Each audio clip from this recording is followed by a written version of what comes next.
McPhee and Ballard had the rescue train moving well by now. The going was easier than they had expected, as they ran the two old engines up the tracks to Warsaw. The old 260 was panting in McPhee's ear as they passed 20 miles per hour on the tracks that Plow Extra 1 had kept clear for so long. McPhee was bone-tired, and he was letting Ballard do most of the work as he slumped resting against the side of the cab. He was brought back to wakefulness by the sound of a strange voice on the radio. Spearfish Lake, it called. This is Plow Extra 1. That's Ellsberg, McPhee said. He sure is loud for him sitting in Warsaw. Bud's voice continued to pour from the radio in the cab of the 303. We've got critical ambulance cases on board, so have the ambulances waiting. We'll be in shortly. We're about half a mile east of the 919 crossing. McPhee's hand shot out to the air valve, and in an instant, he dumped the air with all the strength he had. At the same time, he shoved the throttle out of Ballard's hand. Back in the 9608, now without radio contact, Stevens wondered for a moment what was going on, but decided that Randall must want to stop bad. He pulled all the power off the old engine, and with his hand near the reverse lever, stood by to big-hole the engine if needed. With it wheels squealing, Plow Extra 2 slid to a stop. While it was still sliding, McPhee yelled into the radio, "We just passed 919. Up in the darkened cab of the Rock, Bud was startled by the unexpected response to his call, but in an instant he dumped Plow Extra 1's air and pulled his own power off as well. Slowing rapidly, Plow Extra 1 swung around a little bend. Bud leaned out the cab window to try and see around the plow. The Chessie's headlights stared back at him. With a shaking hand, Bud keyed his microphone, trying without too much success to keep his voice level. Be damned if you didn't, Randall. Bud let the Rock creep forward to where the two plows were almost nose to nose. Bud's knees were still weak as he climbed down from the Jeep and walked ahead to the waiting switcher. Penny climbed down from the plow and struggled with him through the snow around the two snowplow blades. They climbed up into the cab of the switcher. "Hi, Bud," McPhee croaked. "Fancy meeting you here." The old man's voice was unexpectedly weak and trembling. "You all right, Randall?" Ballard asked. "I'll be okay. It's just my chest hurts a little." The old man said. He collapsed to the floor. "John." Bud started to order, but Penny had already started running to get the doctor from Plow Extra 1's way car. Bud knelt down in the Chessie's bag. McPhee was still breathing, and his pulse was weak, but it was there. Maybe Bud wouldn't have to remember what little CPR he had once learned. Where in hell is that doctor? He swore, knowing that he couldn't be here yet. While the doctor was working on McPhee's inert form, the group of railroad men cleared out into the leeward side of the Chessie. "You must be Bud Ellsberg," one of them said. "I'm Gene Ballard, from the DNO. Glad to meet you." "Gene," Bud replied. "Given a choice, I can think of better circumstances, but I'm glad you got here. Is Henry still ruining the 9608? "Him and Bill Lee." "Lee?" "Yeah. He rode over from Lordstown on his snowmobile. Met us at Meeker. That old thing wouldn't dare crap out on him." "What happened to your switcher?" "Injector went to crap. We left it sitting on a siding at Albany River. Let me tell you, we had one hell of a trip. We had to have the passengers dig us out any number of times, and one time we had to get rescued by a front-end loader." "What happened up here?" "We keep going back and forth some way or another," Bud replied, not daring to talk about the subject that he really wanted to talk about. "We left our switcher at Warsaw. We haven't had two engines on the shuttle run at the same time since yesterday." "How are things in Warsaw?" Ballard asked, like Bud, avoiding the subjects of the near collision and of Randall McPhee. "Still burning like hell," Bud said. "The paper plant and the fertilizer plant's gone. A lot of houses are burning, and the fire's getting too close to the oil company for comfort." "Here's the doctor," a voice said. Bud bounded up the Chessie's steps to meet the doctor at the door. "Might have been a heart attack," the doctor told the group of railroad men crowded on the Chessie's cab steps. "There's no way of telling here. He'll probably be all right, but we'd better get him to the hospital as quick as we can. One of the guys we've got back in the caboose can't take much more waiting, either." "Can he ride there all right?" Bud asked. "Better than if we transferred him," the doctor said. "I'll leave one of the EMTs here and ride back in the caboose." "We'll have to use the engine," Ballard said. "Is that any problem?" "No problem." "Gene, get moving," Bud ordered. "We'll stay clear of you. Let us know when you're off the main. We'll talk later."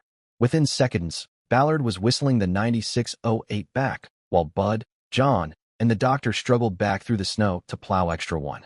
"Man," Penny said, "when I saw that light, I was opening the cab door and getting ready to jump. I didn't think you'd get her stopped in time." "Yeah," Bud said, the reality of the situation now coming to him. "I'm just glad I got on the radio when I did. How could I have been so damn stupid to not radio in from Hoselton?" "I thought about reminding you," John said, "but by the time I thought about it, we were already down in the hole. God, I hope Randall makes it." "Me, too," Bud agreed. "He's a tough old bird." John began to climb the ladder to the plow's cab. I'm going to take it real easy, Bud told him. Keep an eye out for them. If we get close, let me know. Once Bud was by himself in the cab of the Rock, he let the shakes get to him for a moment. The feel of the Jeep's familiar throttle now seemed almost like touching a snake. He powered up Plow Extra 1 only by a conscious effort of will. A mile or more ahead of Plow Extra 1, Ballard was pushing the other train for the hospital as hard as he could. As the little train rumbled backward through the night, he heard Ellsberg's voice on the radio. Betty, is the ambulance there yet? Both of them just pulled up, she replied. We're going to have another passenger for them. Randall just collapsed with chest pains. His voice grew very hard as he said, we didn't hit, but just by sheer luck. Right, she replied flatly. We had a call from Walt right after you called. There was a mix-up. We'd understood from the fire hall in Warsaw that you were still there. Walt caught the error and called us, but by then we heard you two talking. 15 minutes later, Plow Extra 2 was parked on track 2 of the Spearfish Lake yard. Plow Extra 1 pulled straight in beside it. McPhee had already been loaded into the ambulance. Bud stopped, cut off the way car, and pulled ahead to the engine shed while the ambulances went to get Joe McGinnis and the other injured firemen. In a few minutes, the ambulances were off, following a city snowplow in a blaze of lights, carrying the injured off to the hospital. By that time, Bud had the Rock inside the engine shed and was ridding himself of the shakes with thoughts of the good, stiff drink he would have when he didn't have to run an engine somewhere. Ed was smart enough to avoid the obvious subjects. Still shorting? He asked. Yeah, Bud said. Not as bad as the Burlington that last trip, but bad.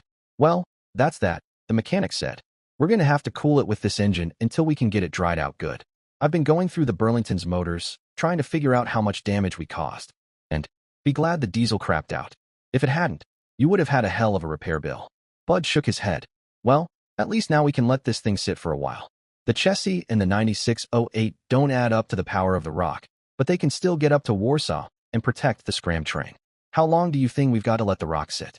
6 hours minimum, inside where the wind and blowing snow can't get at it. I know you were going to put tarps down over the sides, but they must not have helped. After 6 hours, we can have a look at the amperage and make up our minds. Familiar problems were starting to get Bud settled down. It was just as well, for the door opened, and Henry Stevens, Gene Ballard, Bill Lee, and John Penny walked in. Bud was especially happy to see Lee. The two had much in common, for both of them had similar problems from being short-line railroaders, and they were hardly strangers, anyway. I never thought I'd be as happy to see you and your old Baldwin, he told Lee. That now represents maybe half of the working power we've got left. I'm just glad we could make it, Lee said. That was a hell of a trip you sent us on. I know. Gene here told me. I heard him. You didn't see me in the dark. He didn't tell you enough. You don't know how many times I wished we had that big plow of yours down there. It could have punched through a lot of the drifts that stopped us. You made it, Bud replied. That's what's important. I guess I'd better get you people on up to Warsaw. This thing is down for at least 6 hours, he said, nodding to the Rock, and I don't want to leave the Milwaukee alone for that long. The oil company could go at any time. Now, Ed spoke up.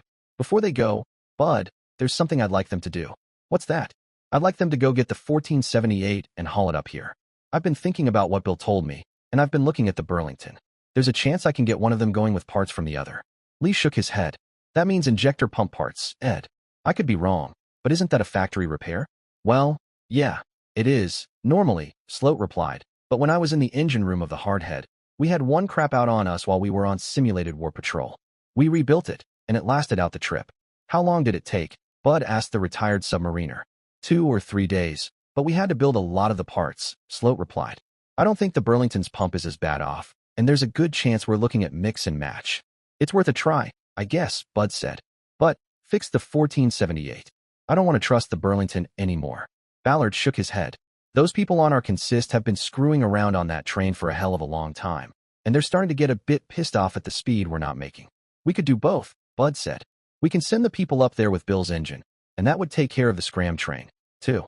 Lee made noises indicating extreme doubt. I don't know that you want to risk that, Bud. That thing is held together like I never would have believed, considering what we've put her through. I'm proud of the way she's taken it. But, let's face it, she's too old and senile to be let out by herself on a night like this. Stevens, who was shaken with worry about his old friend, agreed.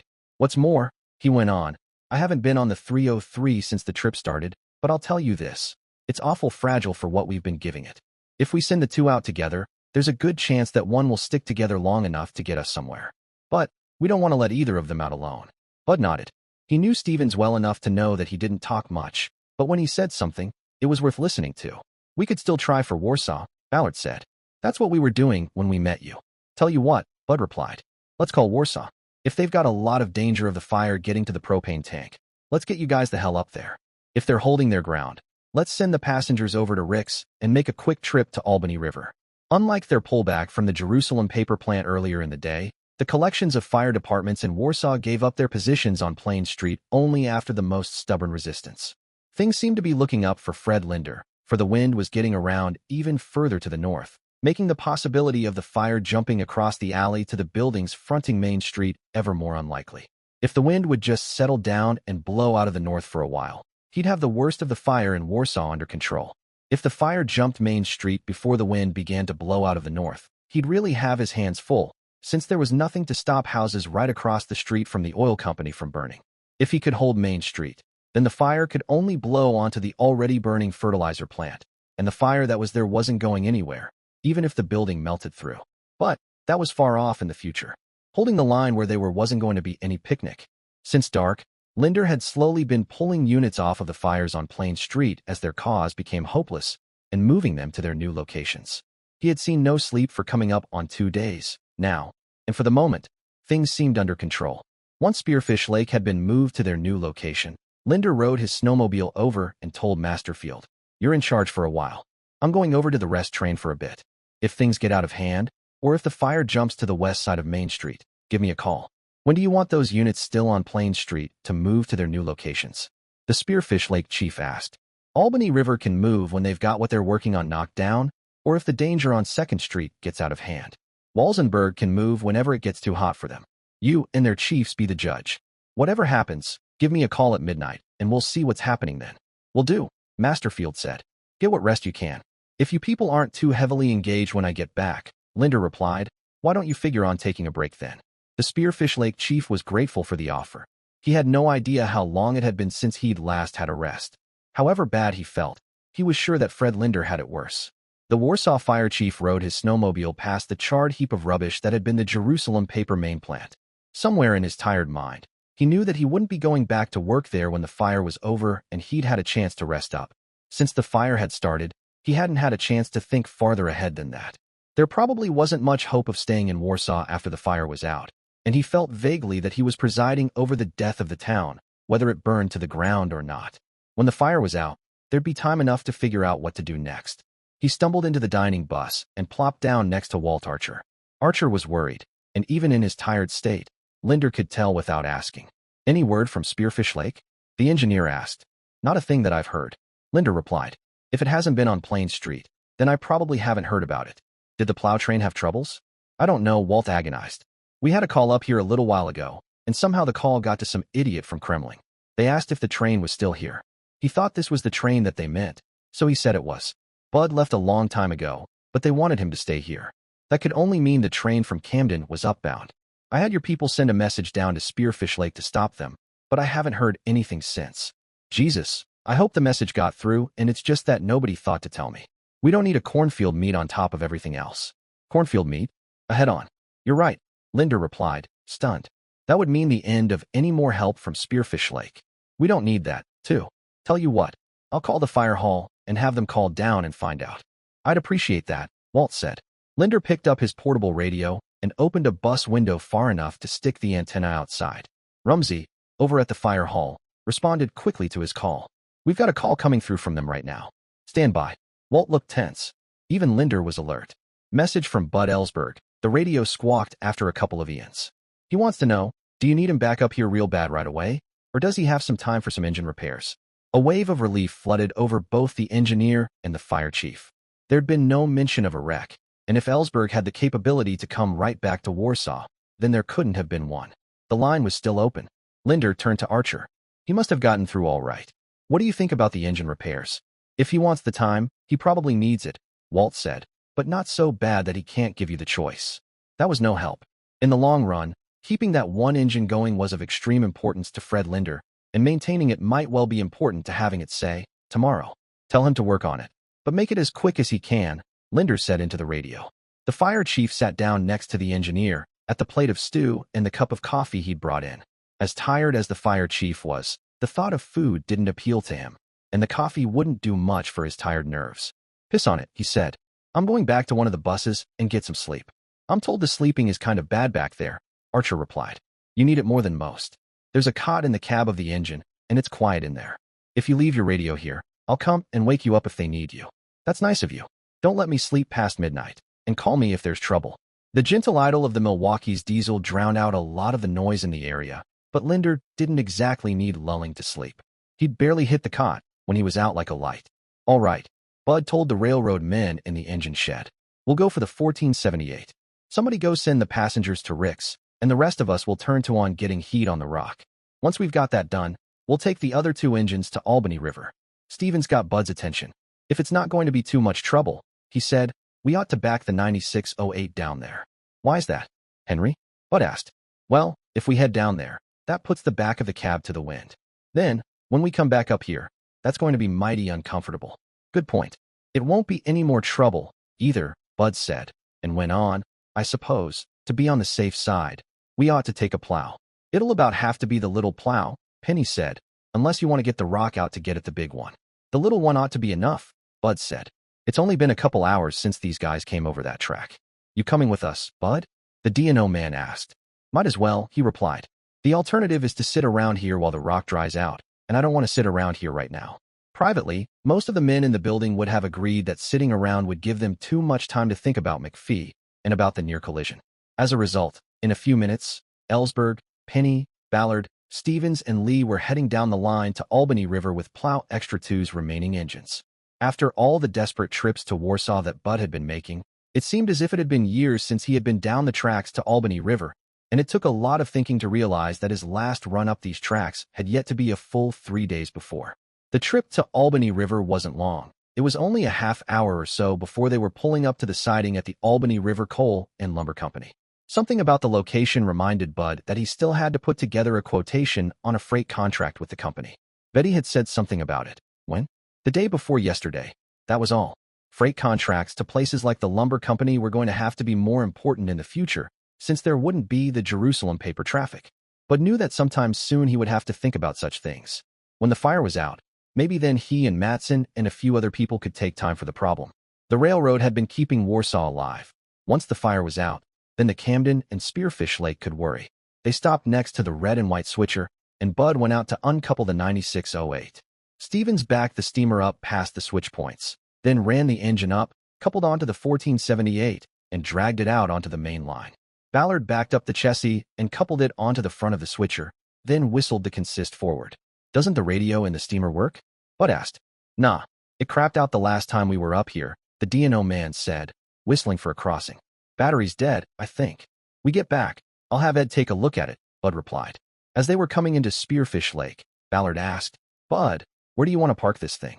"Let's just shove it in the engine shed," Bud replied. "There ought to be enough room in there for it, and we can move it with the rock when we get ready. I don't want to keep you guys around here any longer than I can help it. We've left the scram train by itself long enough. Take our way car, since it's set up as an ambulance. You might have to make an ambulance run back this way." Ballard nodded. "How do you want to handle train orders?" "I don't think we want to risk a meet like that last one again." "Right," Bud agreed, the subject finally out in the open.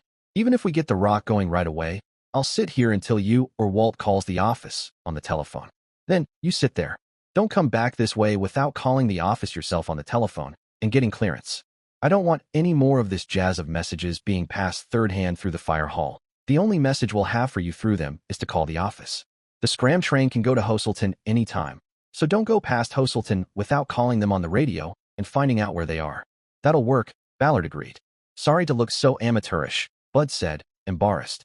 "But I guess that's what we get for only having one train going at a time, most of the time.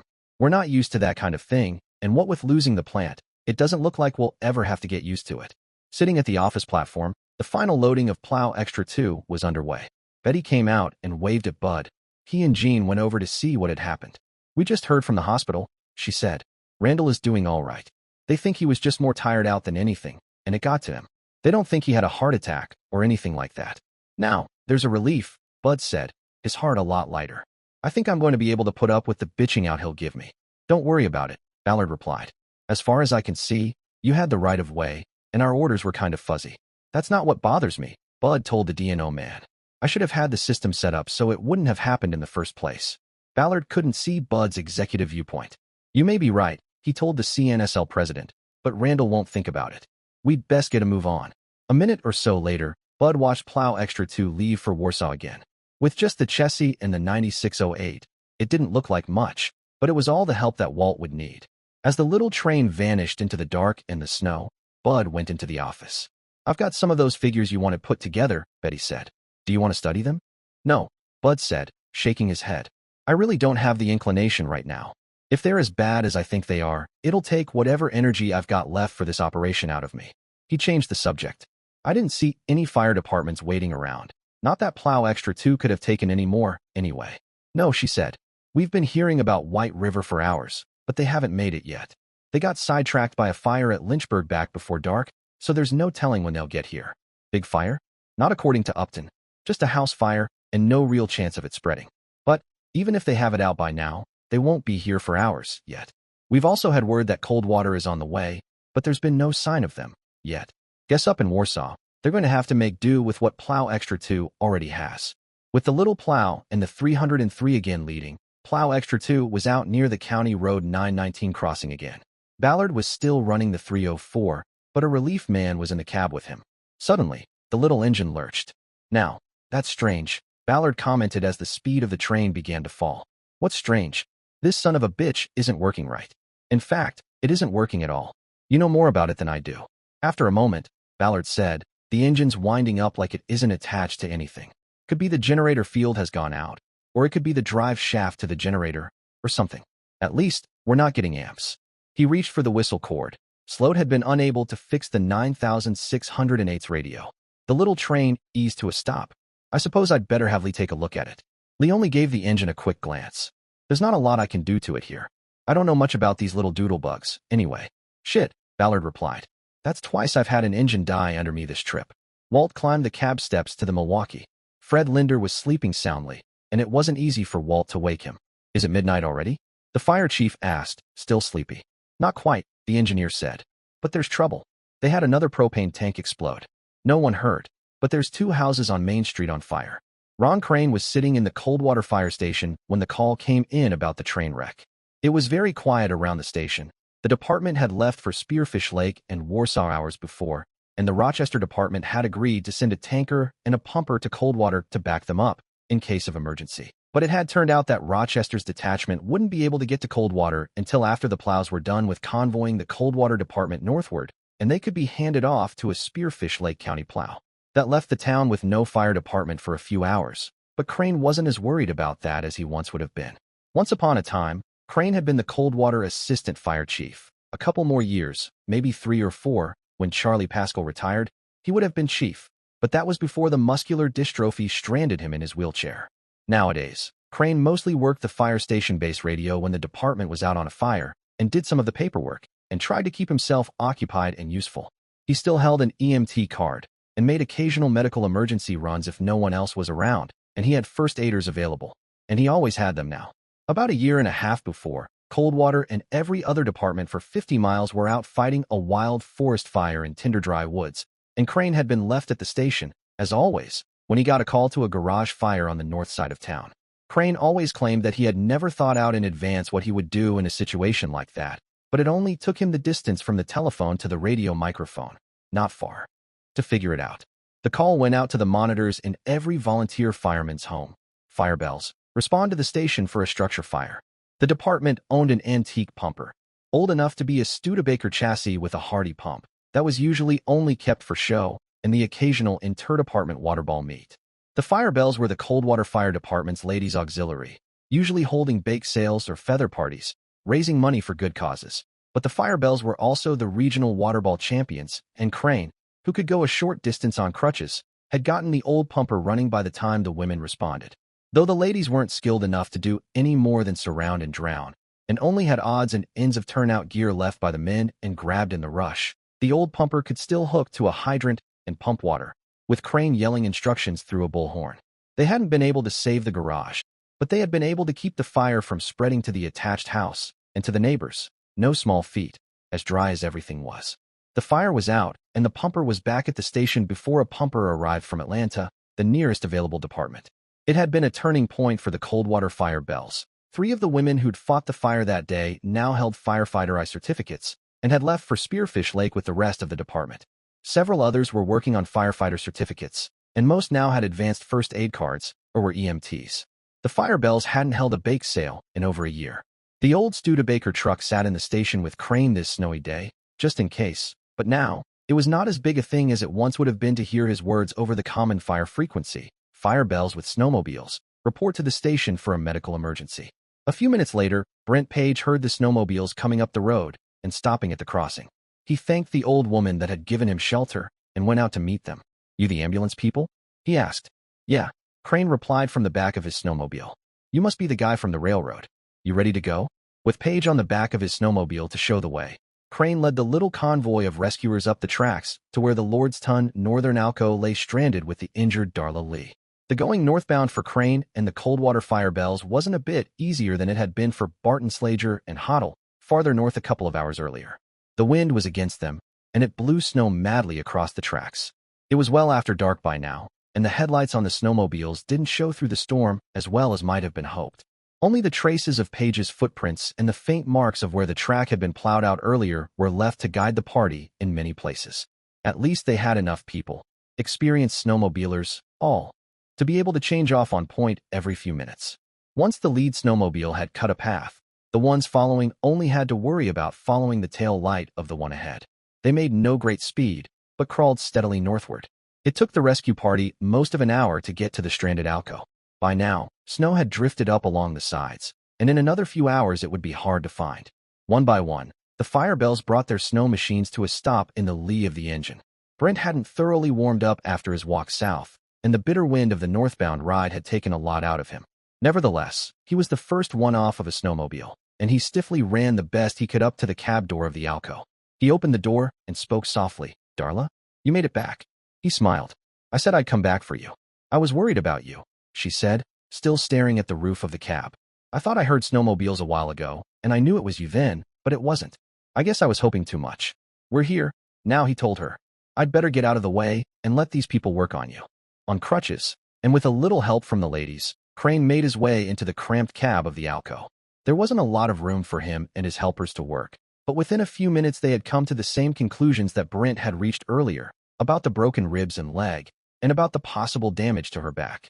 Half a dozen hands, working the best they could in the crowded limits of the Alco's cab, rolled Darla slightly to the side so that a plywood backboard could be slid under her. It was easy to see that it was going to be a tough move to get her out of the cab, so they tied her firmly to the backboard, then picked it up and carried it head upright out onto the rear platform of the engine. There, it was fairly easy to put her and the backboard back into her sleeping bag. They threw even more blankets over her, then carefully picked her up and loaded her onto a well-padded sled, tying her down there. "This is going to be a long, hard ride," Crane told her, "but it's the best we can do out here. We're going to take it real easy, and we'll stop fairly often to give you a rest."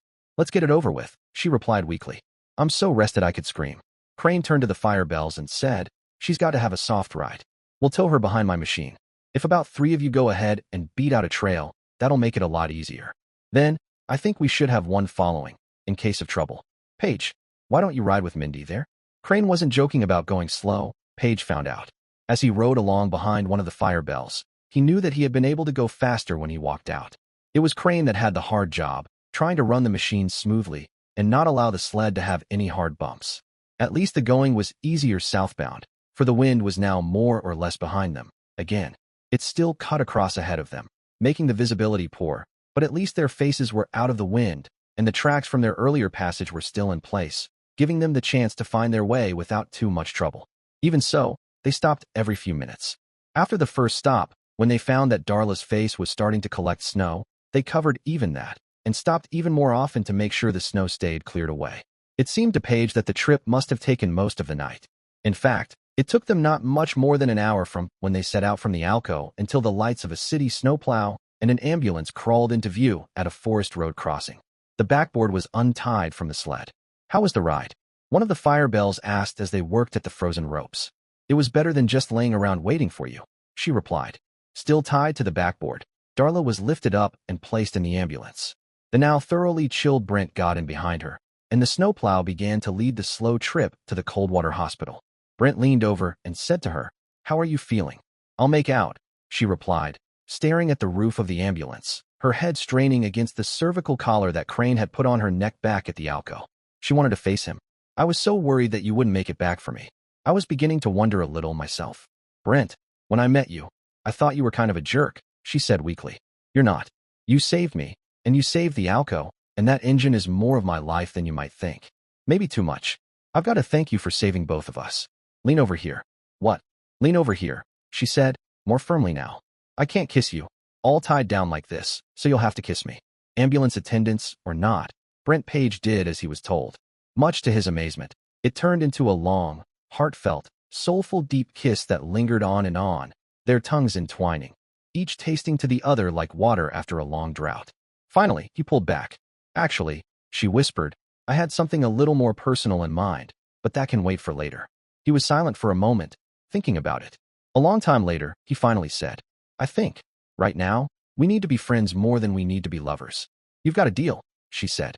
Back in the way car, the ceaseless poker game was going strong as the car rocked from side to side. Chiller could guess that it was going on, but he didn't know for sure, since he was next to Anson in the cab of the 3217. SX 3217 was on the move again. With the wind coming out of the northeast, there had been a considerable amount of drifting across the tracks from Rochester to Coldwater since the train had last passed this way many hours before. Now, the rotary made short work of the relatively small drifts. It picked the snow up off the tracks and threw it brutally off into the wind, but the wind carried much of the snow back to the train, which soon had its north side plastered in snow dust. Still, SX 3217 made better time over the tracks to the east than it had made in the morning hours, since the track had been at least partially cleared. It still seemed a slow crawl to Chiller, though much better than just sitting at Rochester. He burned with the desire to get to Warsaw. And, if the plow would keep going, even with the slower rate of advance that could be expected in the unbroken snow past Whiteport, it seemed reasonable that they ought to make the town by morning. The last word that Chiller had was that they were needed up there more than ever. He had talked to Marks about 2 in the afternoon, and had learned that Ellsberg was having a lot of engine trouble, and that he was giving up the support shuttle in order to be able to evacuate the town, since the fire was more dangerous than ever. The knowledge of Ellsberg's desperate need for SX 3217's power only deepened Steve Chiller's frustration at the lackluster progress made so far. "That son of a bitch breaks down again," he told Anson. "I'm going to make the section gang shovel the rest of the way up there." "That's a lot of digging," Anson smiled absently. "That's not what's got me worried, though." That plow moves snow all right when it's running," the engineer went on, "but I keep wondering, how will it do on brush?" "Yeah, between the brush and the bum track up there, that is something to think about," the road foreman agreed thoughtfully. "How far from Whiteport do you think we are?" "Ought to be getting there any time now," Anson said. "It's kind of hard to tell in this stuff." The blowing snow from the storm and the rotary made visibility almost nil. If it hadn't been for the fact that the 3217 could follow the rails without help from the engineer, they would never have gotten outside of Rochester. About all that Anson could do was to vary speed in response to Pickering's orders. There weren't many orders from the plow, since Pickering had stabilized the speed of the train at about 10 miles per hour and had varied the speed of the plow to match snow conditions. Chiller chafed at the slow progress, but with the poor visibility, there wasn't much that he could do about it. SX 3217 hardly slowed as it passed through Whiteport, and a few minutes later the train was around onto northbound tracks. The snow plume that the rotary threw was now going off to the west, being carried away from the train. Anson spoke up. "You know, Steve, we really ought to stop for a minute and find out how the 3259 is running. It must have really gotten plastered back there." Chiller nodded and radioed back to the way car for Barton Slager and Hoddle to check out the engine, while they made a brief stop. A minute or two later, Hoddle called over the 3259's radio. "Can we stretch this out for a bit longer? The air filters really got packed." "Guess we'd better," the road foreman replied. "We don't want this thing dropping out on us." He took the opportunity to go back to the way car and warm up the coffee in his thermos. Sure enough, the poker game was still going on. Dietar was winning again, after losing money for hours. "Better get even quickly," Chiller told him. "If the plow keeps running, we're going to be up on that Kremling branch before long. And then we're going to have to put these section gang guys you're robbing to work." "I'm trying," the conductor replied. "God knows I'm trying." Chiller walked on past several old boxcars that had been added at Rochester. Adding them had been Bigelow's idea, to spread out the weight on the bad track ahead. At the end of the train, Hoddle and Barton-Slager were still working on the 3259. I really don't know how this son of a bitch kept running, the mechanic told him. Is it going to keep running? It should now, Hoddle said. I wouldn't have wanted to be on it if we hadn't stopped. Once the train was once again on the move, it didn't take long to get to where the plow had broken down the morning before. The snow here was deep and hard-packed, and Pickering called for a speed reduction almost immediately. Within a minute, he called for another one, so that the plow could keep up with the snow. SX 3217 slowed to a near crawl, as the rotary chewed at the snow and blasted it off downwind. The progress now was very slow, which chafed Chiller even more. Still, the train was moving, and at a speed that was faster than a brisk walk.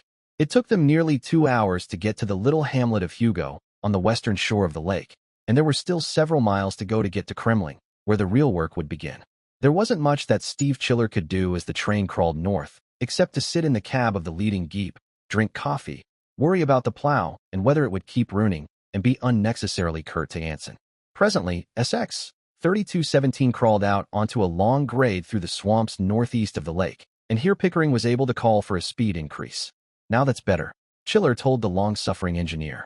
Yeah, Anson replied. We might be able to keep this up for a while, but we get off this grade before we get to Kremling, and we'll have to slow down again. Chiller was wishing profoundly that the trouble was over. With the history the rotary had, it was rather a distant hope that it could keep running all the way to Warsaw.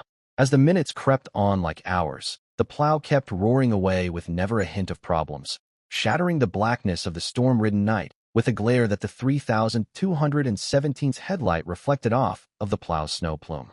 The plow was still running at Kremling. Now, all we've got to do is to find the goddamn switch, Anson told the road foreman. I thought you knew where it was. I know where it is, Anson replied. I just ain't too sure where I am. Usually DNO trains ran right past the switch up to the aggregate quarry at Big Pit.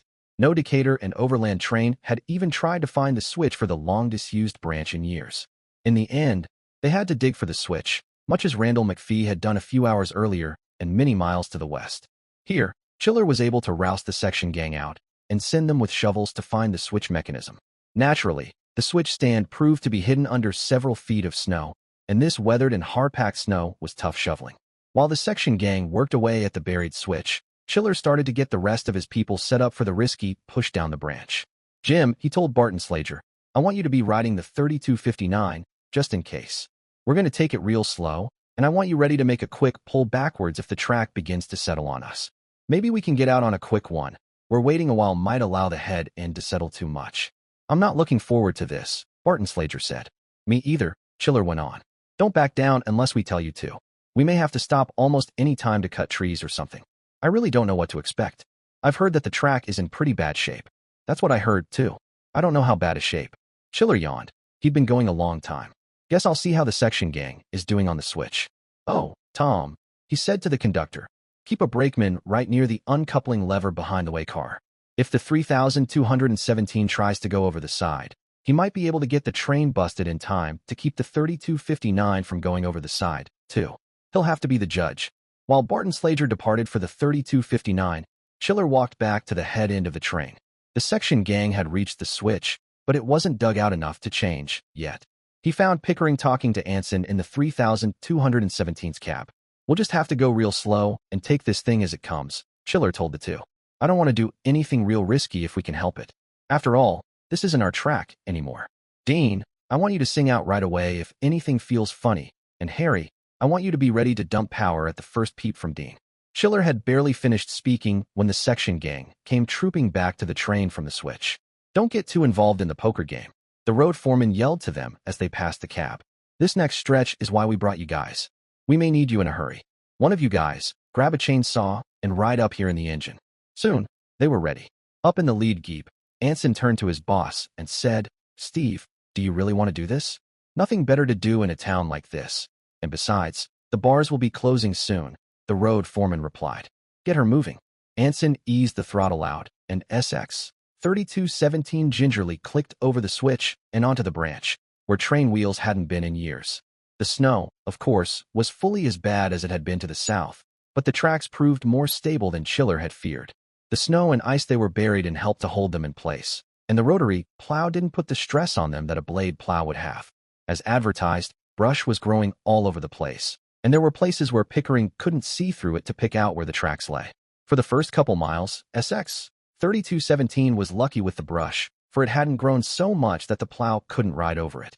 Where it couldn't ride the brush and young trees down, the plow ate them up, tearing up the wood and chewing it up with screaming clunks that scared the mechanic, making him think that each revolution of the plow's blade had to be its last.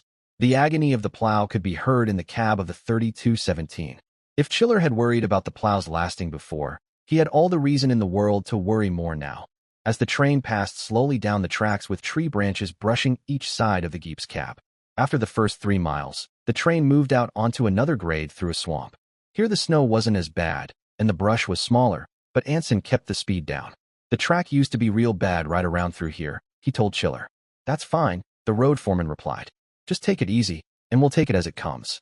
The track was fully as bad as Anson had predicted. The cab of the 3217 rolled alarmingly from side to side, and the engine pitched up and down as it pushed the rotary slowly through the night. This section had never been ballasted too well, and it hadn't received any track maintenance efforts for a decade, or perhaps 2. Chiller made the whole trip along this grade while trying to hold his breath, radio microphone in his sweaty palm. If SX 3217 got very far off the tracks here, there'd be an engine and plow, at least, and maybe the whole train lost deep in the swamp. Back in the way car, even the poker game came to a stop. Section men and off-duty train men stayed near the doors of the way cars, ready to bail out into the snowstorm if the train showed signs of trying to run down the bank. They were worried just as much as Chiller, as the way cars rolled alarmingly from side to side each time SX 3217 went over a soft spot in the track. In the middle of the swamp, the train crept over a creaking old bridge, which amazingly stayed together. I hope they get that bridge fixed, Anson mumbled under his breath. Not likely, the road foreman replied. I doubt if the Camden and Spearfish Lake has enough money to rebuild it, and even if they didn't, why would they want to run anything over it? Not that bridge, Anson said. I meant the drawbridge down at Camden. I don't want to have to come back this way. Finally, they came to the end of the long, miserable grade. We'd never have made that in the summer, the engineer said while the rotary was slowly chewing through a deep snow and brush-filled cut at the end of the grade. The section man in the cab agreed. The ground must be frozen enough to hold what's left of the ties in place. What's next? Chiller asked. Anson strained to remember. It had been well over 10 years since he had been over the track. Seems to me that the next couple of miles is a little better. Kind of gravely ground in there, and fairly well drained. The track was fairly decent when I went over it the last time. At least, it was better than elsewhere. God knows what it's like now. The track proved stable enough to allow them to run a little faster, if the snow would have allowed them to. Here, though, they found themselves running even slower through a series of cuts, and there were several times that the rotary had to tunnel through the drifts, blasting a notch out of the top of them with the snow plume, much as they had done that morning in the cuts at Rochester. Right about now, I'm glad we've got that thing, Chiller remarked to no one in particular. Even though we've had all the trouble we've had with it. Anson agreed. Can you imagine burying a blade plow in that stuff and trying to pull it out again on this track? Thanks, I'd rather not. My ulcer has been working overtime as it is. After a few more miles, the train moved out onto another rotted grade. It was much like the one that had gone before. The rusted track was no better here. It may have been worse, for all that Chiller could tell, and he wasn't about to stop and inspect it. Still, they were better than halfway up the old branch, and there had been no need for Barton Slager and the 3259 or the section gang. This was a long grade, and the slow crawl of the train kept everyone on edge just as much as the road foreman. Here, at least, there was no creaking old trestle. Instead, there were several places where the tracks dipped alarmingly. In some places, the dips had to be where there had been a washout under the ties at some point in the past, and the little gullies under the tracks were bridged only by the rails and ties, and by the snow and ice that filled them. A couple other dips had to have been places where an old culvert had collapsed a bit. Always, there was severe rolling from side to side, and sometimes it seemed to Chiller that the engine was rolling clear off of the tracks, but always it regained its feet, and SX 3217 crawled on. Once off of this grade, they were only 5 miles from Walsenburg. If they could make it to that town, the horror of the bad track would be behind them, for they would be on the Camden and Spearfish Lake line east of Warsaw. Chiller knew that the CNSL ran fairly heavy limestone trains out of Summit Pit over the line in the summer, and that there had been some money spent in fixing the line up. There should be few troubles with the tracks there. The last miles up the branch may have been the worst of all, merely because the worst seemed to be over, and that victory over the old, tattered line seemed to be in hand. The run took them through some rolling country with a couple of deep cuts to tunnel through, across another swamp grade, this one no better than the others, and through a long stretch where the snow was about as deep as the plow. It took them an hour to cover the last 3 miles. Chiller was standing on the left side of the cab when a pinkish glow began to be seen through the storm, blinking on and off. He said nothing, but continued to stare at it, wondering what it might be. As SX-3217 crawled toward the pink light, Chiller could suddenly make out what it was. Bar the light at the crossing flashed. Bar. Bar. Bar. SX-3217 had reached Walsenburg. Even that wasn't the end of the struggle. It had been years since anyone on the train had been up that far, and no one really remembered where the switch to the CNSL main line was. About all that Chiller could do was to ease the plow forward slowly, in hope that somebody would recognize something before they derailed the plow. Fortunately, Anson was able to recognize a line of power poles that he thought paralleled the CNSL tracks. Chiller didn't dare push the plow beyond that. All of the SX-3217 crew that had been up that way at one time or another detrained to look for the switch. As luck would have it, D-Tar, on the way somewhere else, tripped over the switch flag, buried inches under the snow. From there on, it was easy. While the section men dug at the switch stand, Anson and Pickering eased the plow forward to clear the switch points. With that done, the switch might have been thrown, but the section gang discovered that for whatever reason, the switch had been padlocked. Chiller, by now, wasn't in any mood to let something like a brass padlock stop him.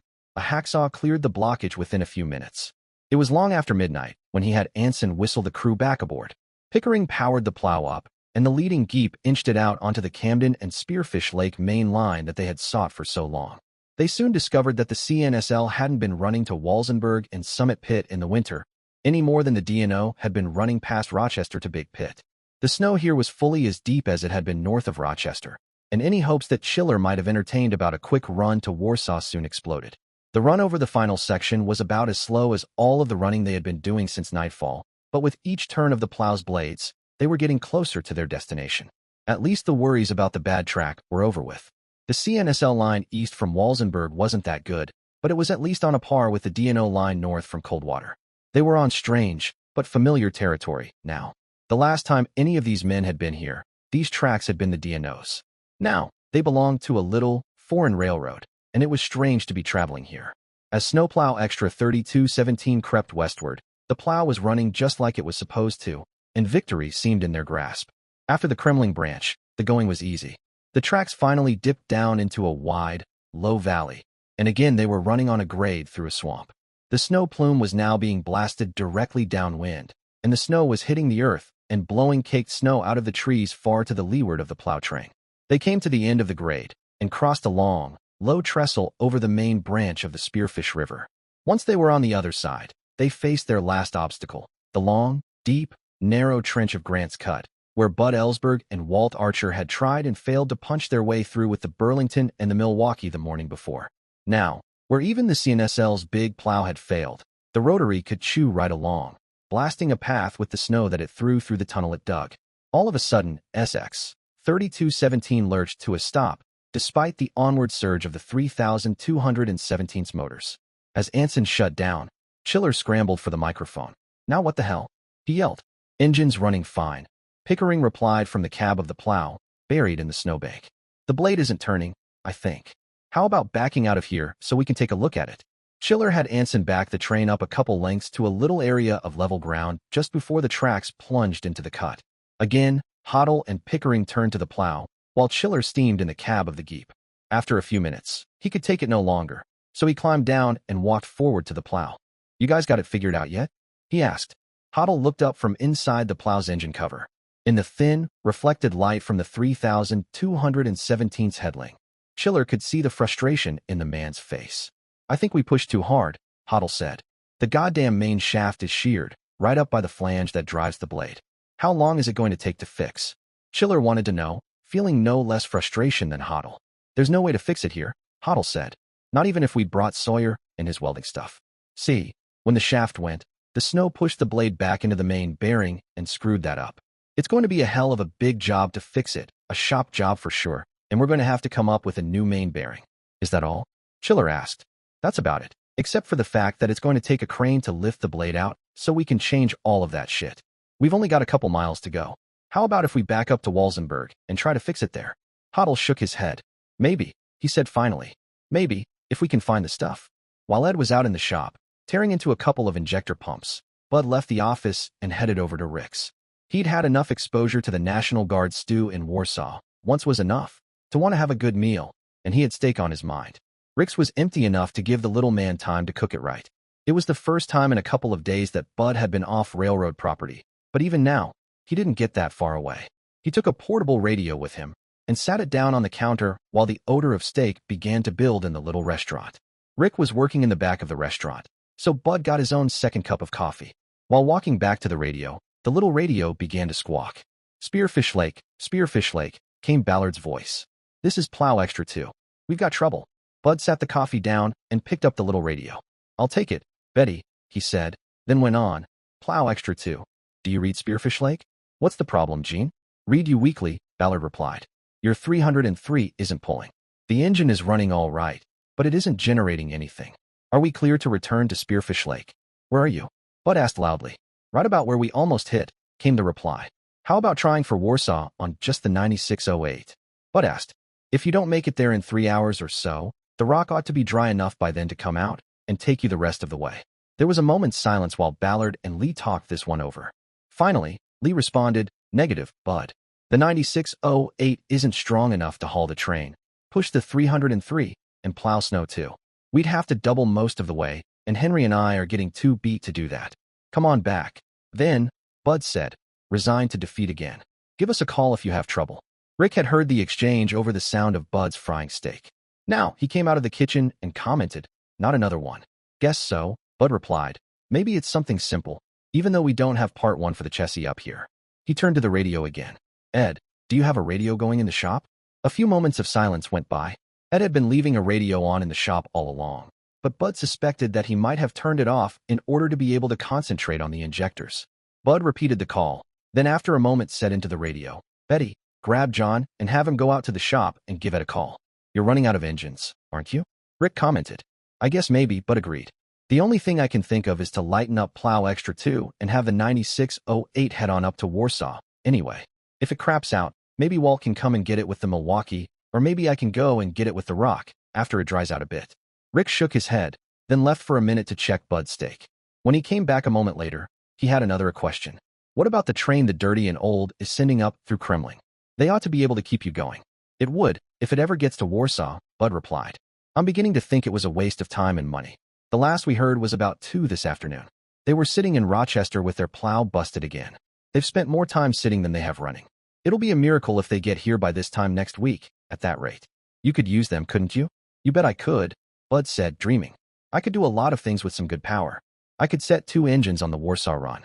I could leave enough power with the scram train to really be able to scram. The hospital has some stuff they're low on, and I could almost send a train to Camden for that, and for firefighting foam, which they could use on the fertilizer plant up in Warsaw. Believe me, I can find enough for them to do, but without them, I've got to concentrate on what's most important. Ed's voice now came onto the little radio, with a slight edge on it. He didn't like being pulled away from his high-concentration chore. Bud briefly explained the situation with Plow Extra 2, then said, What's the chances of taking the Rock back up to Warsaw? Forget it, the mechanic said. It's been on heat long enough now that it'll probably make it to Warsaw without doing any damage. But then you'll want to come back here with an ambulance run or something. You wouldn't make it. It's got to have another 4 hours of heat, at least. It would make it to Warsaw, though? Bud asked. Don't get any bright ideas. I'd be happier with 8 hours of heat, and it'll probably take more than that to get it back in top shape. How about if we slap the Rock's fuel pump on the 1478? Won't work, at least not tonight, the radio squawked. Different bolt patterns, at least, different from the Burlingtons. It'd take machine shop work to match them up? Are the pump parts going to match up? Too early to tell, the mechanic responded. The radio was silent for a moment. Betty's voice interrupted the discussion. Bud, she said, the cold water department just arrived. Now there was even more that ought to go to Warsaw, Bud thought. Get him over to the loading ramp and get him loaded, he told Betty. I don't know how long it's going to be before we have power to take them, but they might as well be ready when we do. Now Penny joined in the radio discussion. Bud, we could take the Rock, if we make up our minds ahead of time that it's going to have to stay in Warsaw for at least 12 hours. The Milwaukee and the 9608 could do the ambulance runs. Bud let it turn over in his mind for a moment. Sounds reasonable, he said. How about it, Ed? Oh, hell, you're going to do it. whether I think you should or not. Just be damn sure you put heat on those trucks for 12 hours up there before you have to move it again. All right, Bud replied. I'll be over as soon as I finish eating. John, find Raymond and have him get started with the loading. Then you start yanking those heaters off. At least Fred Linder had gotten some rest, for while he slept, the situation in Warsaw had turned for the worse. He roared past the burning fertilizer plant on his snowmobile and up Main Street to where the fire had broken yet another line. Warsaw's downtown section was mostly concentrated around the corner of Main and 2nd Streets, with the few stores that the town had running about halfway down the block to 3rd Street from 2nd. There was a house on fire in the middle of the block, and just to the north, Cargill's laundromat was blazing furiously. Masterfield had pulled Albany River around the corner from their position on 2nd Street, and the department was fighting stubbornly against the laundromat fire. The fire in the laundry wasn't bad by itself, but just to the north of it was one of the town's 2 gas stations. With the wind out of the north, there was no great danger of the fire being blown into the gas station, but the place was so volatile that there was no choice but to protect it. Here was another place that Linder and the assembled departments had to save if they were to save the town. Over the past day, the various departments had fought a good many desperate battles and had lost most of them. This one, they stood a chance of winning. Linder thought hard about supporting Albany River. He could think better now that he had some sleep. About his only choice was some department out in the backfield. Blair, Lynchburg, and Spearfish Lake were all on the various streets off Herkimer and 3rd, and they'd been having a rough time with spot fires set by embers still being blown from Yard 4 and the various burning buildings. With the oil company right behind them, he didn't dare tap any of them. About the only choice left was Hoselton, up on Herkimer Street next to Blair. The wind was far enough around that he could probably risk it. All of this thought process only took Fred Linder a few seconds. Then, he was off on his snowmobile, over to where the Hoselton department sat waiting. Wally Bork had been expecting the call for some minutes now, and the department was already pretty well picked up. Within minutes, the little department had swung into line next to Albany River. Here, as had happened so many times before, Don Curalt arrived with his bulldozer to make the difference. There was snow all over the place, of course, and Curalt had been clearing out the streets so that the departments would have a place to work. In places on some of the streets, the snow was so deep that the county plows that Bud Ellsberg had brought had difficulty getting through. Only the bulldozer and the front loader that fortunately had been sitting outside Northern Fertilizer could clear out those drifts. Curalt plowed snow several feet deep over the underground fuel tanks, giving them a fireproof insulating layer, and he gently piled snow around the gas pumps, which had been turned off and had their valves closed. Now, the main danger was over at the gas station, for it would be hard for the fire to get to the several thousand gallons of gasoline. But there was still danger left from the various drums of oil, snowmobile gas, and a good many other burnables that could still cause a hot fire. Farther down the street, next to the laundromat, the house fire was going strong. Linder's own Warsaw department was fighting this one, but there obviously wasn't much hope of winning, with the strong wind and the laundry burning next to it. On the south, Warsaw was trying to keep the house fire from spreading to the house south of it, while Meeker was guarding the west side of the houses further to the south. Linder didn't see much hope of keeping the whole side of the block south of the gas station from going. He had seen 3 streets of houses burn out once they got going, over the course of the last day, and there wasn't much hope for saving the 4th. But they might still have some hope of holding the fire to the west side of Main Street. Main Street was wider than Plains Street had been, and the wind was more out of the north than it had been earlier. The day before, when they had been trying to save the houses on Winter Street, the wind had been much more from the east, with the fire sleeve blazing Yard 4 right across the street. If the fire got across Main Street, they did have problems. The wind would then be right out of the north, pushing the fire toward the oil company and those thousands of gallons of propane. The firefighters had seen 2 propane explosions in the past few hours, and one of them had injured several firefighters. It didn't take a bright imagination to understand what all those thousands of gallons of propane could do. But, to win this battle, Linder needed another department or 2. And just now there wasn't one left that could be safely stripped from the job it was on to help out along Main Street. Several times now, help had come up the railroad just when it was needed. Hoping against hope, Linder realized that it had been some time since Ellsberg had wanted to know if he could work on engines. Might Plow Extra 1 be right outside of town, bringing the reserves he needed so badly? It was after 1 in the morning when the combined trains set out from Spearfish Lake once again. Plow Extra 2 was no more. Its plow was pointing westward at the end of the train, and the only part of its power that was left was the ancient 9608, now coupled to the rock, which was once again pushing the big plow eastward. This was the largest train to set out for Warsaw in some time, since Blair and Lynchburg had been hauled in the day before.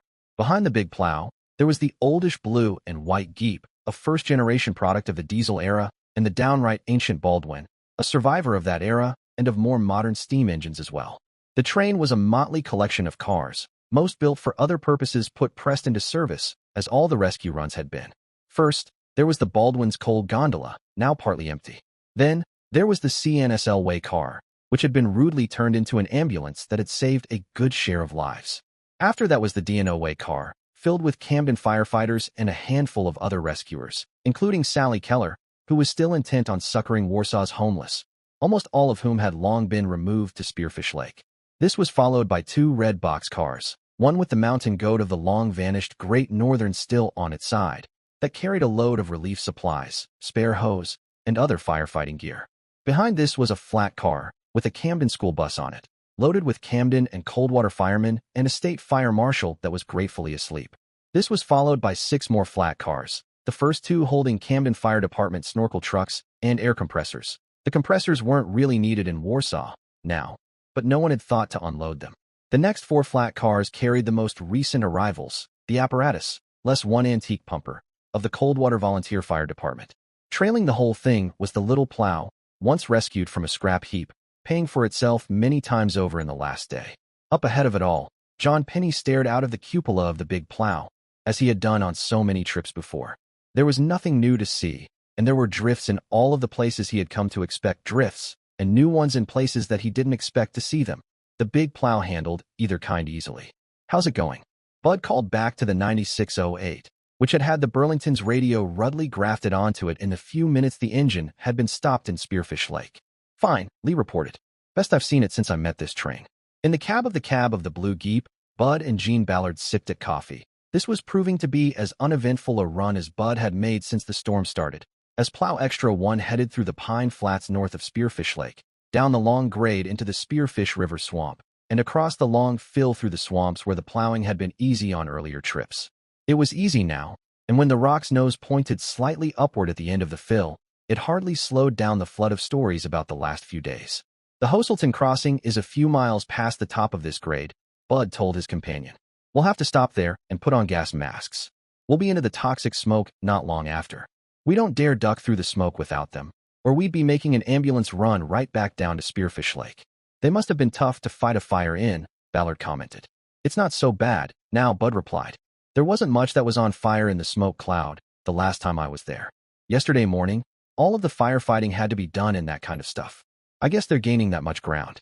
Fred Linder was losing ground again, but at least this was ground that he expected to lose. Warsaw and Meeker had lost the battle to keep the fire from spreading south from the burning house south of the laundromat. He'd about given up hope for the street on the west side, since he'd had the fire hall call Spearfish Lake. It had turned out that the train had troubles, but they were on their way now, with cold water and 2 snorkels from the Camden Fire Department. Linder wasn't too sure where he was going to be able to use the snorkels, but they'd probably prove useful on Main Street. If the fire ever got to the oil company, he'd be downright glad to have them. But they'd only left Spearfish Lake minutes before he'd called, and that had been an hour before. It would take the train at least another hour to get there, and unless they got lucky the whole block would be ablaze by then.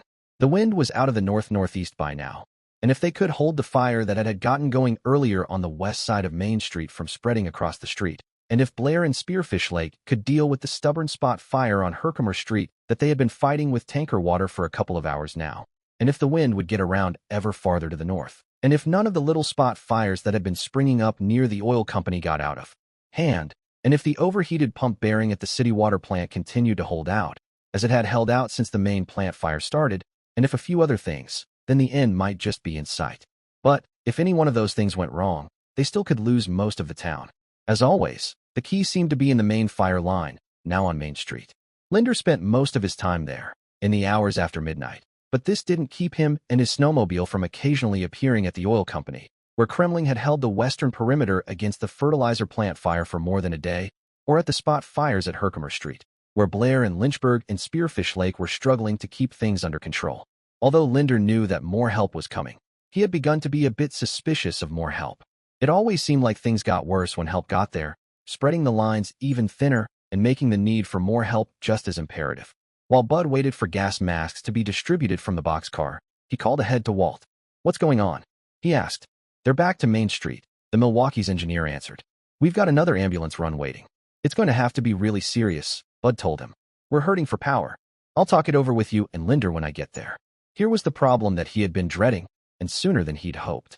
The Rock was clearly out of it for an ambulance run, and the other two engines were only usable together if the danger of using the scram train wasn't too high.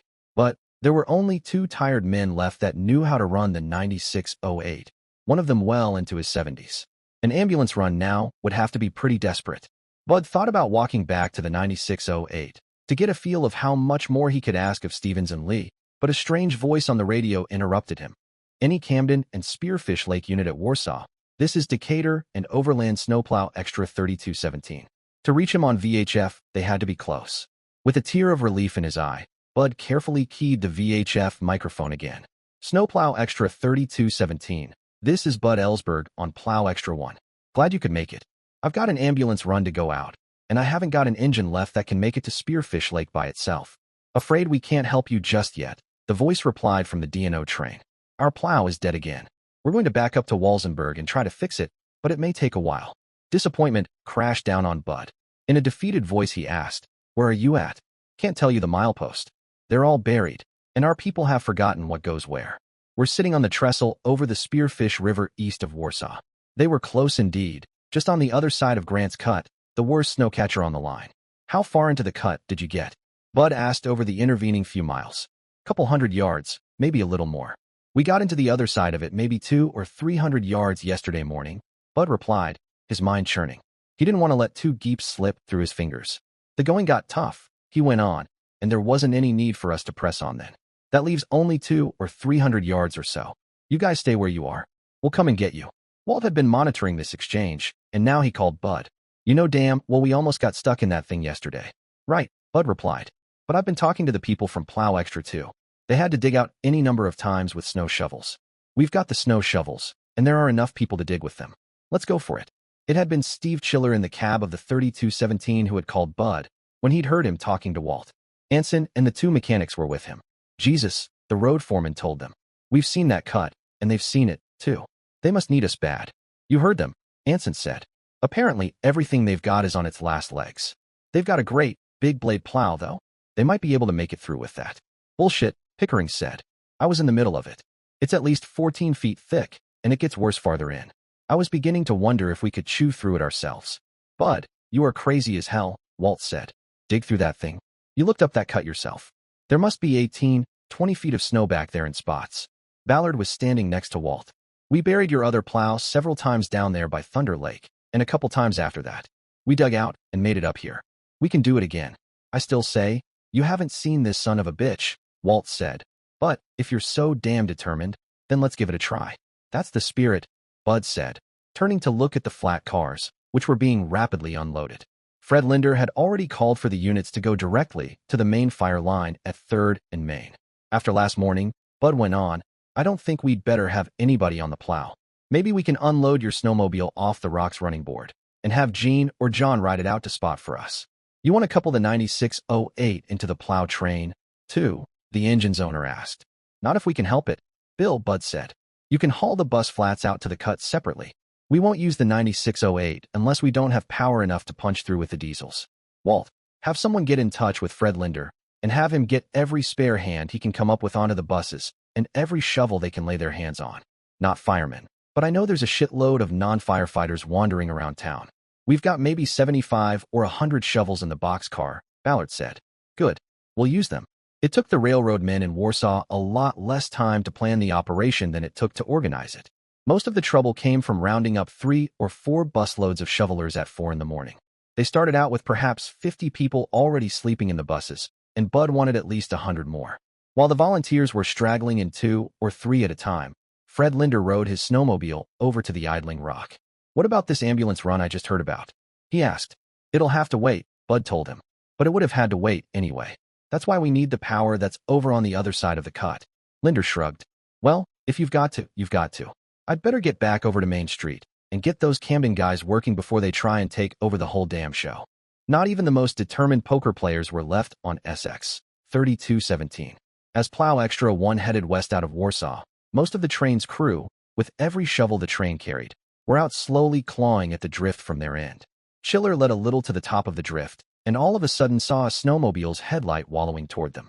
The snowmobile came up to where they were digging in the 3217th headlight, and stopped. "You guys from SX 3217? The snowplow rider asked. "Sure are. Steve, Chiller's the name. John Penny, from the CNSL, and Conrail before that. What are you doing out here?" "Spotting," Penny replied. "I've ridden that plow since the beginning of this, but we decided that it was not a real bright idea here. They very far away. Just leaving now. I rode out ahead to see what we were going to be up against. I'd better get back. You want to ride along?" "Sure," Chiller replied, getting on the back of the snowmobile. Penny twisted the throttle, and the little machine began to hum as he headed back up the cut. "How are things going with the fire?" Chiller shouted over Penny's shoulder. "Haven't heard much for a while, but I guess there's a chance they may be able to save the rest of the town." "You've been busy?" "Damn straight," Penny replied. "Of the 11 fire departments over there, we hauled in 8 of them.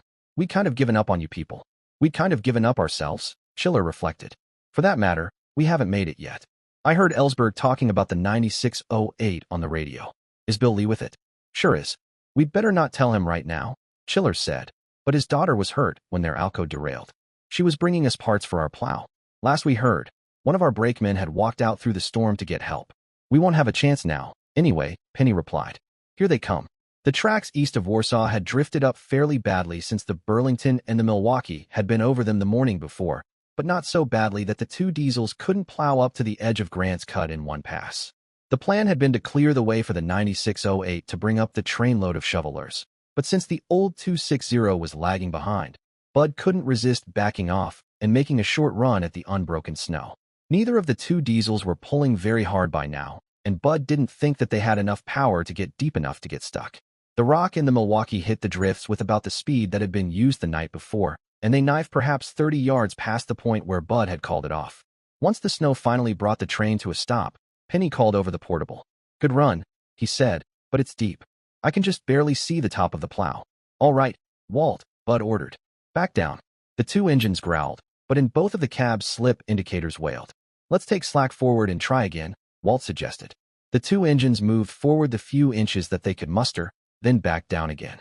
Smoke rolled from both exhaust stacks, and even from the Rock, Bud could hear the Milwaukee's diesel wind up and shriek louder than it ever had before. The train didn't move. "Idle down," Bud ordered. "All right," Bud ordered the 9608. "Bring them up." While the small army of snow shovelers was digging away at the buried snow and starting to carve a trench up the cut, Lee looked at the old NW2, entirely unaware of the bad news that awaited him a few yards away. His verdict was quick. For the 3rd time in a day, he pronounced last rites over an engine. "Bus bar's burnt out. Must have leaned on it too hard. It's not getting power to either truck. Probably not hard to fix, but there'd be no way to fix it here." Bud agreed. "She's dead weight now. Let's not shut her down and drain her here, though. We can wait until we get her back to Warsaw. If everybody's off the consist, you might as well back it up a ways. I guess we'll want you to couple up for the next run." Lee backed the old Baldwin up the tracks, and Bud radioed to his brakeman. "How are they coming on the plow?" From the back of Walt's snowmobile, Penny replied, "I think you're loose already." "Right," Bud said. "We'll try to pull out as soon as the 9608 gets back." A few minutes later, the attention of the snow shovelers was diverted as the diesel and the old steamer belched noise and smoke as the plow slowly backed out of the cut. "That'll do it for now," Bud radioed. "We'll sit here until some digging gets done." Slowly, a narrow notch appeared in the middle of the deep snow of the cut, for there were nearly 200 people out there, shoveling at about as many yards of deep snow. Some of the people were Warsaw people. Many of these were men who had worked at Jerusalem paper. They were without jobs now, and that would be a problem, but for a moment, that didn't matter. Some of the people with snow shovels were people who had come to Warsaw to help. Most of the able-bodied men from Hoselton were there, and so was a large part of the National Guard artillery battery from Spearfish Lake. The most recent arrivals were there, too, the crew of SX 3217. In the blinding snow, it seemed to each shoveler a rather hopeless task, but their combined effort was moving a lot of snow. In time, Bud Ellsberg and Gene Ballard walked up the first part of the cut to inspect the progress. "What do you think?" Bud asked. "Worth a try," the D&O man replied. "It beats sitting around doing nothing. Let's just take it real easy. We'll have a lot of momentum, but not much power." A few minutes later, Bud ordered the plow train back. Once he had a little room, he gently shoved the big plow forward. It bit into the snow where it had been stuck, and the train sagged to a stop. "You gained a little," was Penny's verdict. "Try it again." Bud tried again. The combined power of the old diesel and the ancient steamer took another bite at the cut and gained perhaps another 10 yards. Each few yards that they gained meant that much less that had to be shoveled out, and they slowly began to compress the line of snow shovelers into a solid mass. Soon, they were getting more dug out in front of them, and they could gain more ground with each pass. Steve Chiller and John Penny paralleled each pass of the plow as it worked. There was a long way to go at 10, then 12, then 15 yards at a run, and each run took some time to set up. An hour dragged by, then more, but each run went a little farther than the one before. Bud would back the train up on the rock's power alone, then whistle the train forward with its metallic air horn. His order would be replied to with the deep-throated, romantic steam whistle of the old Baldwin, as its power joined internal combustion and electricity to shove the plow forward once again. At last there came a run where the diesel bellowed and the old Baldwin panted as the plow knifed through the cut. They had barely enough speed and barely enough power, and they nearly stalled again before they broke out onto ground that had been cleared by SX 3217's rotary a few hours before. Behind the rock, Bill Lee and Henry Stevens felt the going eased, and they cut the power to the 9608. In the rock, Bud didn't take off all the power. Finally feeling triumphant, he let plow extra 1 drift forward. Penny called off the distance, and Bud let the train creep forward until he stopped it with the point of the big plow barely touching the lip of the D&O rotary. In the hours before dawn of that snow-filled morning, 2 trains arrived in Warsaw from the east. The first was led by 6 flat cars, carrying school buses loaded with people. It was pushed by an old Baldwin 260 running backwards, followed by an idling orange and black EMC NW, 2 half its age, and by a blue and white EMD GP, 7 that had been encased in snow and ice in its runs up and down the line for 2 days. The train was trailed by an ugly black snowplow the size of a small house, the ice and snow on it not covering the burned chars that it bore. A few hundred yards back, the second train followed, pushing an even uglier snowplow, its 2 matched red and white GP9s at either end, with 2 cabooses and 4 old boxcars sandwiched in between. The long line of flat cars blocked the crossing at Plant Street. The buses on them began to empty as the snow shovelers detrained and headed for the kettles of hot coffee and hot soup that awaited them. Bud got down from the Jeep and walked forward to the plow. As he inspected it the best he could in the dark, another figure came up to greet him. "Are you Bud Ellsberg?" the figure asked. "I am. I'm Steve Chiller. I'm in charge of SX 3217. "Glad to meet you, Steve," Bud said sincerely. "Hell of a way to have to get here, but we made it. Thanks. Now that we're here, what do you want us to do?" It was time for Bud to let his feelings of victory go for a bit and get back to business. There was an ambulance run that still needed to be made, and the order of cars in Warsaw was now thoroughly confused. The 2 of them walked back to the cab of the Rock, where presently John Penny and Tom Bigelow arrived to join them. It took a few minutes to work out all the details. The Rock and the 9608 would stand by in Warsaw to protect the scram train, and Walt Archer could look after the Rock. 1 SX 3217-way car and the D&O-way car from Plow Extra 2 would stay with it. Bud decided that he would ride along on SX 3217 as it returned to Spearfish Lake on the ambulance run. It would take the little Plow CNSL ambulance-way car and one of its own, along with the Milwaukee, being towed dead, several empty flat cars, and some of the other odd cars that had accumulated in Warsaw. The rotary would be shoved onto a siding and forgotten by now. Switching everything around took a little while, but Bud was perfectly ready to sip coffee in the dining car with Steve Chiller while Penny supervised all of the shuffling. Eventually, Frank Matson caught Bud's attention and motioned him outside. "I'm going back to Spearfish Lake and study those survival figures that Betty prepared," Bud told him. "What was it that you wanted to talk to me about a little while ago?" "This is important, and it's confidential," Matson replied. "It's even more confidential with all of these D&O people around. I got to talking with C.J. Green, the chief of the Kremlin Fire Department, right after you left the last time. So it seems that Green is also the superintendent for Big Pit.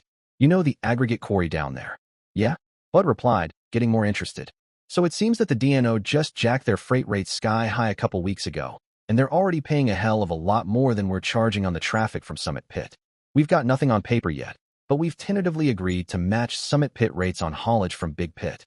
"Glad you haven't got anything on paper," Bud replied. "I was talking to Steve Chiller there for a while. The Kremlin branch is totally unusable.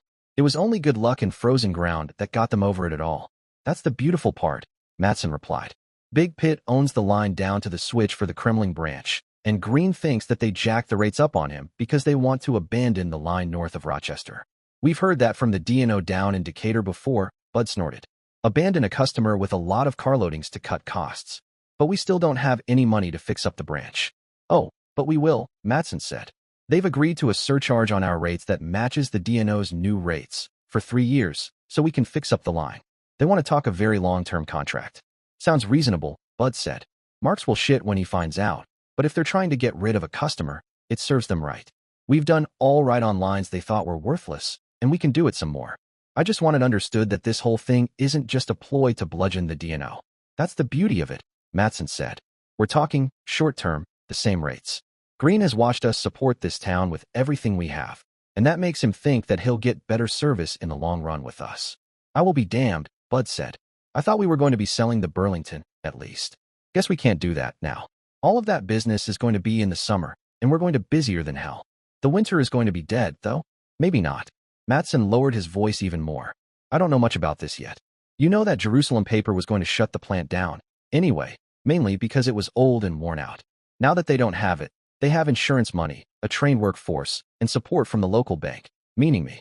They've also been offered an even better break on freight rates for increased traffic. Marshall thinks that there's a chance, a long shot, but a chance, that they might build a modern, high-capacity plant here. Double damned, Bud said. I'll kick those thoughts around quietly while I'm going over Betty's stuff. Try to make it back here this afternoon, Matson replied. Marshall has a teleconference set up for this morning. We might know more later. Will do, Bud said, if the trains run right. Bud could see from the state of the switching that SX 3217 was getting about ready to leave. He'd promised to ride in the cab of the 3217 to show Chiller and Barton Slager and Anson the route to Spearfish Lake and explain its limitations. As he walked toward the waiting GP9, he found a couple of men struggling to unload a snowmobile from one of the bus flat cars. The two men proved to be Chiller and Bill Lee. What's going on? Bud asked. His daughter got hurt helping us get up here, the D&O man replied. She was a big help, too. Now, he's going to ride down the Kremling branch to Coldwater, where she's in the hospital. That's dumb, Bud said. Leave that thing on there until we get to Spearfish Lake. Then you can ride right down the state road to Coldwater. It's a hell of a lot shorter, and if you run into trouble, there are houses along the way. All right, Lee said, but we've still got to get it off of here. This car is staying here. The three of them struggled with the heavy snowmobile. Lee had ridden it from Lordstown to Meeker to catch up with his old Baldwin. If he hadn't made that ride, there was a good chance that neither Plow Extra 2 or SX 3217 would have gotten through it all. In a few minutes, they had the snowmobile loaded on a flat car headed for Spearfish Lake. Bill, I know you're worried, Chiller said. If you want to take your mind off of things, there'll be a poker game going on in the way car. Lee smiled. I haven't been in a good poker game in a long time. As Lee climbed up into the D&O way car, Chiller told Bud, that poker game has been going on since we started. It had something like $84 in it when it started, and that $84 has been in most of the pockets on this train. That's the first new money that it'll have seen. You got some serious poker players there, Bud replied, knowing that he'd be straining to keep a poker face of his own for the next few hours. The two of them walked toward the cab of the 3217, which was idling softly in the pre-dawn darkness with snow blowing all around it. They passed the Milwaukee, sitting dead and cold. We're taking our mechanics, too, Chiller told Bud. Maybe they can help get something from your deadline in Spearfish Lake working. The two of them climbed into the waiting GP9. Jim Barton Slager was standing there. Bud, Steve said, I'd like you to meet one of the finest young throttle hands I've seen in a long time. Pleased to meet you, the engineer said. Steve, are we about ready to go? Guess so, Chiller said. Check with Bigelow and Penny. They'll know. Moments later, SX 3217 was heading down the tracks towards Spearfish Lake. The snow blowing across the tracks in a dead crosswind was lighted in a soft, pre-dawn light. Bud and Steve fell to talking about the past couple of days, and were totally engrossed in storytelling when Barton Slager looked back over his shoulder and piped up. Jesus, would you look at that? That may be the most beautiful thing I've ever seen. Steve Chiller and Bud Ellsberg stood up, and each of them looked out of a different cab window of the 3217. Back behind the train, red and layered and swollen, but looking like it meant it, the sun was coming up. The storm was over. The pine trees off to the south of the tracks shimmered in the heat waves of the August afternoon. There was an impressive amount of skin and sweat in the crowd surrounding the unique but appropriate speakers platform for most of the population of Warsaw, and a lot of firefighters and other interested people from other towns had come to this ceremony. Brent Marshall was speaking. It's no secret now that the fire was a blessing of sorts to the people of Warsaw for the destruction of the old plant, which had outlived its usefulness. cleared the way for Jerusalem Paper Products to construct this new, high-capacity plant here, which we have come to dedicate today. A good many people were responsible for its construction, and it's almost impossible to name them all. But Marshall wasn't a very good public speaker, and Bud's mind wandered back to those days a year and a half before when the paper plant had been a lost cause. The arrival of the Camden snorkel trucks and the department from Coldwater had been the reserves that Fred Linder had needed. In a desperate battle that lasted most of the morning of the 10th, Linder's forces had managed to hold the fire to the east side of the block on Main Street. By nightfall, both the main fire and the spot fires to the west were thoroughly out. Still, it had taken 3 more days before all of the fire in Warsaw followed. The final drowning of the pulp yards had been a slow process, and the quenching of the fertilizer plant had taken longer still. The fertilizer plant fire wasn't brought under control until Bud and Steve Chiller made up a laship of the rock and the 2 D&O GP9s. Sloat hadn't been able to repair the injector pumps, but Hoddle managed to get the chassis running. While it stood by Warsaw with the 9608 to power the scram train if it was needed, the 3 Geeps battered their way past Thunder Lake with the big plow and returned from Camden with 2 boxcars of chemicals for firefighting foam and 2 injector pumps. It turned out that only 1 boxcar load was needed before the toxic gas danger was over, and the CNSL could again use the school bus flats to return the people of Warsaw to their homes. As Bud had expected from the first, it had taken the D&O months to get the drawbridge at Camden fixed. Indeed, it wasn't fixed yet. After SX 3217 finally returned down the Kremling branch, towing the 1478 and the crippled Milwaukee, which needed truck work at Putnam Yard, the chassis became the most important engine that the CNSL owned. The little GE was light enough to make the run over the tattered Kremling branch with a couple of cars in some degree of safety. As they hauled off partially burnt fertilizer to a sanitary landfill, hauled in new fertilizer to replace it in the plant that Chip Halsey hurriedly built outside of town, hauled traffic for transfers to the DNO's network of branch lines on the north side of Camden, and more carloads for customers along the Camden and Spearfish Lake line. The little GE was kept going day and night, crawling up and down the decrepit line.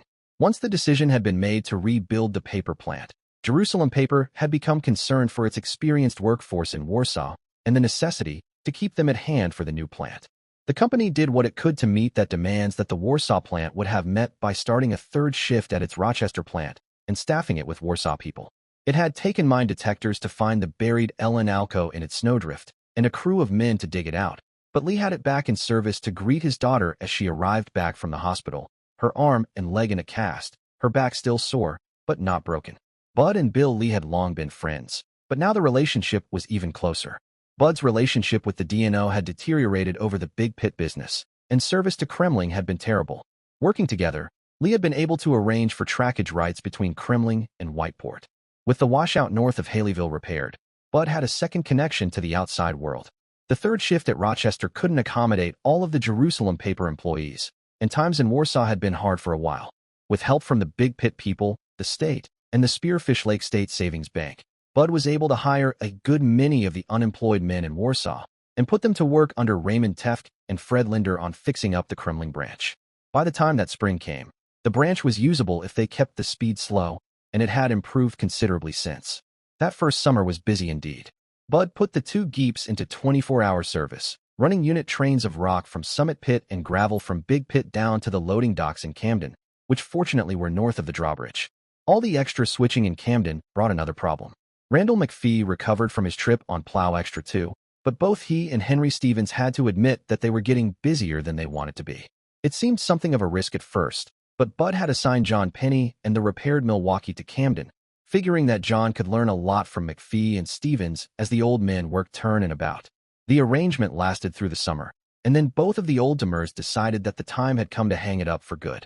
All summer long, Bud had been stretched thin for power. Once they scrabbled their way through the summer, Bud went engine shopping again. The CNSL now boasted 2 more engines, both multiple-unit equipped GP7s. But somehow, neither of the new engines had acquired nicknames yet. They doubtlessly would in time. Councilman Jim Horton was speaking now. This town wouldn't have been left standing, and a lot of people wouldn't have been here today if it hadn't been for the railroads. Not just the Camden and Spearfish Lake, but the Decatur and Overland and the Lordstown Northern as well. Every time we looked up, it seemed, there was a train arriving with more help from outside. There was a train that evacuated our people to safety, and in our darkest hours, when everything was lost, there was a train waiting to haul the rest of us out of danger.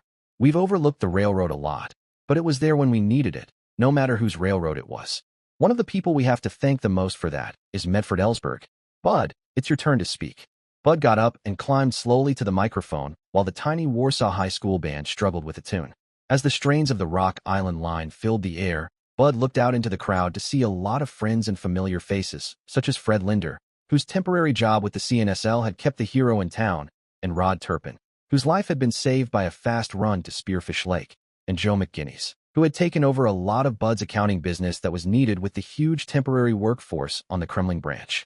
And, for that matter, two more people that wouldn't have been there except for the railroad, Darla and Brent Page, who had interrupted their honeymoon to drive the 9608 to Warsaw this day. As the Rock Island Line died away, Bud began to speak. Jim was right, he said. There are a lot of people here today that wouldn't be here except for the railroad. There's been a lot of talk today about the heroism of the railroad people, not just us from the Camden and Spearfish Lake, but from the Lordstown Northern and the Decatur and Overland as well. I don't like to think of it as heroism. We were just doing our jobs, and we tried to do the best we could with what we had. Bud looked out over the crowd from the unique, but appropriate speaker's platform. The front platform of a blue and white GP7 shined as it had never shone before, on whose side the lettering had been proudly restored for all to see. The Rock. Dear listeners, please share your thoughts in the comments section below and don't forget to like, share, and subscribe.